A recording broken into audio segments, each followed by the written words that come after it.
Kwanza siku ya sikukuu ni siku ambayo Mtume wetu Muhammad sallallahu alaihi wasallam ametupangia kwamba ni siku ya furaha, ya sherehe, watu wale wanywe, na hivyo kufanya furaha, kufurahikia siku hiyo. Na siku hiyo ni siku ambayo tunasema Ibilisi alikuwa amefungwa, sasa anafunguliwa. Na kama amefunguliwa, Mtume wetu Muhammad anasema man aswa fi yawm al-Eid fakama naswa Allah fi yawm al-Eid. Kama mtu anamuasi Mwenyezi Mungu katika siku ya Eid, ni sawa na mtu ambaye amemuasi Mwenyezi Mungu katika korti yake, anahukumu alafu anaenda kuzini mbele yake, au anaenda kuiba mbele yake, anaenda kufanya kosa mbele yake, adhabu yake itakuwa kiasi gani? Kwa maana siku ya Eid ni siku ambayo ya kuchunga kwamba Ibilisi sasa alikuwa amefungwa. Anasema idha dakhala Ramadhan fatati abwab as-samaa, kwamba ikiingia Ramadhani milango ya mbingu yote itafunguliwa, ambapo ni ya rehema. Ukukati abwab jahannam, alafu milango ya jahannam inafungwa. Wasusidati shayatin, mashaitani wanafungwa pingu. Ina maana wanakuwa sasa shetani, ukifanya ushetani basi ni wewe mwenyewe, lakini mashaitani wote wamefungwa pingu. Sasa siku ya Eid wanafunguliwa wale. Kwa hiyo kama wakifunguliwa, ina maana tayari wanafanya kazi yao kubwa, ili mwezi mzima uliopata wa uvuruge kwa siku moja, ambao tunasema siku ya Eid ni siku ya kuchunga sana, ni ya furaha, lakini furaha yenyewe ipate misingi ya sheria ya dini ya Kiislamu, lakini sio familia, kwa sababu sisi hatuna sasa katika viwanja vya burudani vya Kiislamu, hatuna. Kwa watu sasa wanaenda kwenye mabaa. Watu ni mabaa wanakuwa wameandalia sasa maandalizi yao ya baa.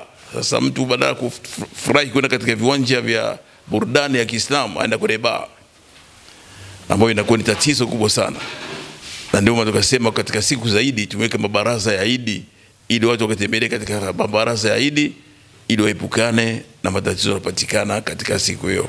Ibada kwanza inatakana ujitahidi watu wasali swala ya Eid. Mbo swala ya Eid ni swala inasaliwa katika taratibu alizopanga Mtume, isaliwa katika mawanda. Swala ya Ijumaa inasaliwa katika msikiti, lakini swala ya Eid inasaliwa katika mawanda, ili katika mawanda sehemu ya wazi waingie wanamume, wanawake, hata wenye hedhi waingie, na makusudio yake makubwa kwamba wapate hutuba ya Eid ambayo tutaweza kunufaisha wao katika siku hiyo. Kwa hiyo kifika wote katika mawanda inakuwa ni vizuri. Labda bahati mbaya mvua ikitokea ndio tunaweza kukimbia misikitini, lakini indekana Eid isaliwe katika mawanda, sehemu ya wazi ambao utafika Waislamu, wanaume, wanawake na watoto wadogo. Kwanza sunna katika Eid inapaswa kwanza mtu ale na familia yake, au ale hata na jamaa, marafiki na kadhalika, wale pamoja. Na maana hiyo ni sunna katika siku ya Eid. Kwa kama watu kila pamoja, wakanywa pamoja, inakuwa ni furaha kubwa sana kwa Waislamu, na kuleta mapenzi kati yao.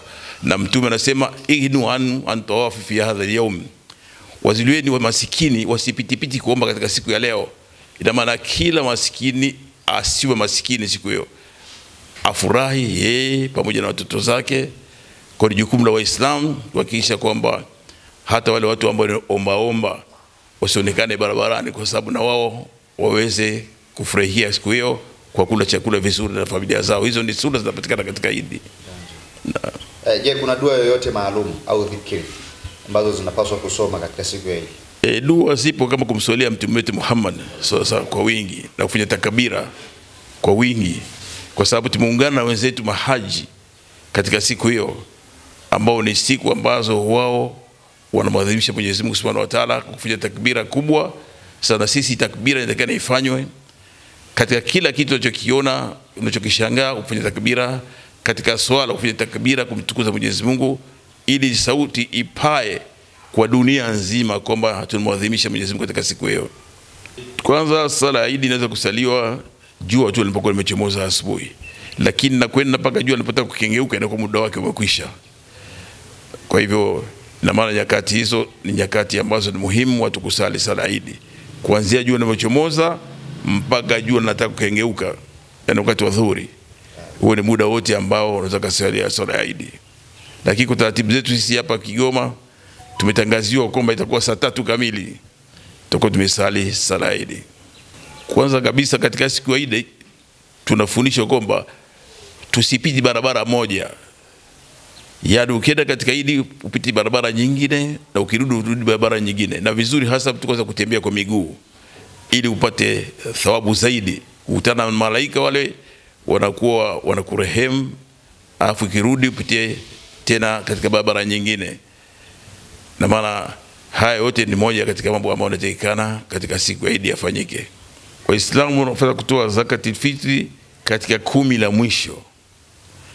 Na zakati fitri Mtume wetu Muhammad anasema kwamba itolewe kabla ya watu hawajakwenda kusali. Ukitoa kabla ya watu kwenda kusali inakuwa ni zaka kamili. Lakini kama ukitoa baada ya watu wamesali inakuwa sio zaka, inakuwa ni sadaka tu. Kwa hivyo inatakikana watu wafanye haraka sana kuitoa zakati fitri kuanzia ile 10 la mwisho mpaka kufikia katika tarehe ile ya karibia ya kuingia katika swala ya Idi, au ameshalipa zakati fitri. Au hata kama akifika katika Idi pale anaweza kalipa zakati fitri lakini kabla swala haijasaliwa. Zakati fitri Mtume wetu Muhammad anasema kwamba hii ni zakati inatolewa kwanza kwa mtumwa na kwa mtu ambaye ni huru na kwa mtoto na kwa mkubwa katika Waislamu. Au wote, hata kama mtu anazaliwa siku hiyo anatakana alipewe zakati fitri, yani siku kabla ya Idi au usiku wake basi alipewe zakati fitri. Hata kama amezaliwa ni mdogo alipewe zakati fitri.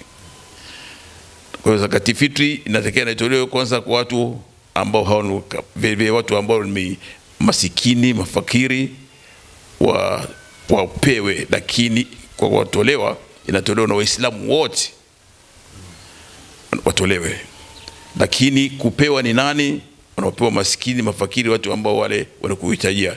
Na yule mtu ambao unamlisha wewe mwenyewe huwezi kumpa zakati fitri. Kampe mtu ambaye haumlishi ndio umpe. Lakini unaweza kumpata baba yako kama haumlishi, mama yako kama haumlishi, unaweza kumpa zakati fitri ili ndio wao wafurahi katika siku hiyo. Kwamba kama ukifanya maasi sawa sawa na kama umefanya maasi katika korti ya Mwenyezi Mungu Subhanahu wa Ta'ala. Kwa hiyo kana mtu ajiepushe na makosa yote yale makubwa yote mazito ajiepushe, kama kuzini, kunywa pombe, kuiba, kutukana, kusengenya na kadhalika. Vyote mtu ajiepushe navyo. Kwanza Ramadhani ukiimaliza Mtume wetu Muhammad sasa anasema kwamba anayofunga Ramadhani alafu akafuatizia siku 6 zile za Shawwal anakuwa kama amefunga mwaka mzima. Kwa kama umemaliza Ramadhani usikate tu ghafla pap, hapana. Itakuwa dozi yake umeenda nao tofauti. Dozi yake uende nao vizuri kwa siku 6 yanofuatia, uende nao ufunge mpaka siku 6 ziishe. Na siku 6 inawezekana zikao kwa kuachana au zikaenda kwa pamoja, lakini ziwe ndani ya 6 nani katika mwezi wa Shawwal. Hiyo ni siku ambazo ukimaliza kufunga unakula siku moja, alafu sasa unaanza tena kufunga kwa mfululizo au kufunga kwa kuachana mpaka ule mwezi umeisha. Ni vizuri kwanza baada ya kuwa amefanya Eid na kadhalika, basi asipupi kwanza kufunga mwezi wa Ramadhani. Acheleweshe kwanza, alipe afunge siku 6 alafu ndipo anze kulipa hizo zingine.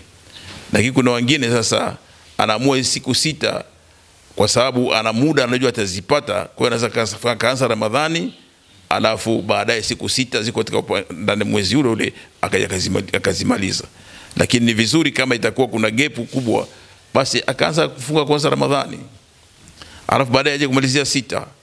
Lakini asichanganye kwamba 6 iwe ndani ya Ramadhani, hapana. Hii kauli kwa mimi inakuwa sikubali nayo kwamba 6 na Ramadhani vichanganye pamoja, na maana hapana. Aachanishe Ramadhani peke yake, 6 peke yake. Inshallah, shukrani. Ndio.